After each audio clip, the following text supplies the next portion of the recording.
yung guminhawa yung buhay nyo, mga madam. Ayan, sasabihin mo lang sa ating loving Buddha, irab-rab mo lang yung tummy ni ating Buddha para sa ating manifestation and wishes, mga madam. Nakangiti na rin yan, ibig sabihin nag-attract na rin siya ng happiness. Punong-puno na rin siya ng mga emperor coins sa gilid at sa baba. Ayan, ibig sabihin is umaapaw na rin swerte at blessings na binibigay ng ating Buddha. 1598, what you see is what you get, 2 pieces.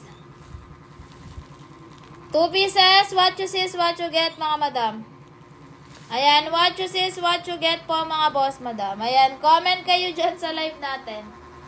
Ayan, huwag maya magpa-flex sa mga gusto ng mga charms natin. Ayan, wala dito kay Buddha, mga boss, madam, Medicine Buddha.